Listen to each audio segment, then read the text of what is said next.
भंडारा विश्रामगृहात भीषण प्रसंग टळला. खासदार डॉक्टर प्रशांत पडोळे आगीतून थोडक्यात बचावले. भंडारा शहरातून एक मोठी आणि धक्कादायक बातमी समोर येत आहे.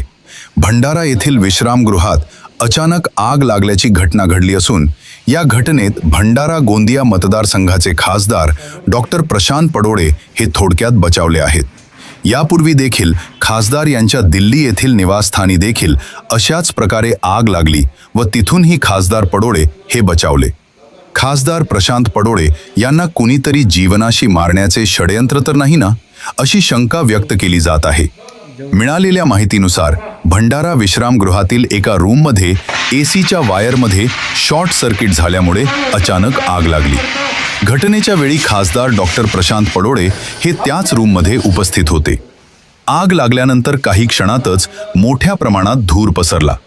परिस्थिती गंभीर होण्याआधीच खासदारांसोबत उपस्थित असलेल्या लोकांनी प्रसंगावधान राखत तात्काळ बाहेर पडण्याचा निर्णय घेतला.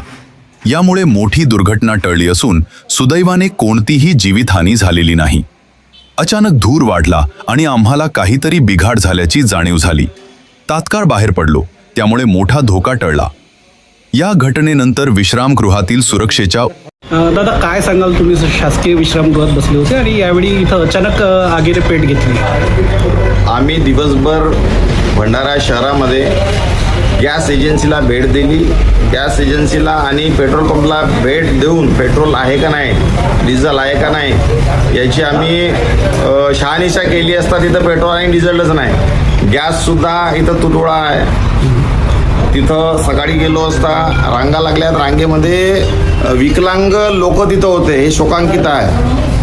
त्यानंतर आम्ही या सर्किट हाऊसला गेलो. जवळपास 15 मिनटं झाले इथं बसले. तडतड असा जोराचा आवाज आला आणि वास यायला लागला. आम्ही बाहेर जस्ट निघलो असता, म्हणजे अर्धा मिनिटही लेट झाला असता तरी आम्ही अंदरच फसलो असतो.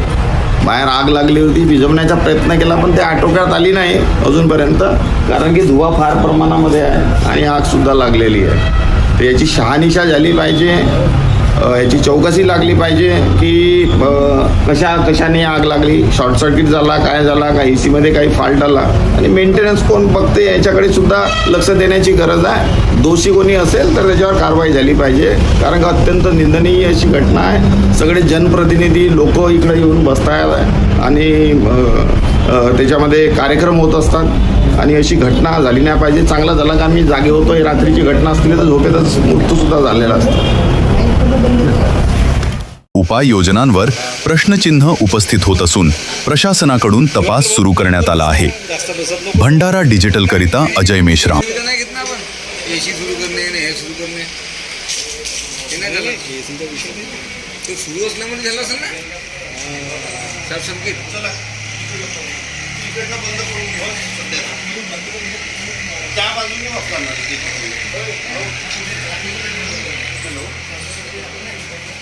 हा बोल ना.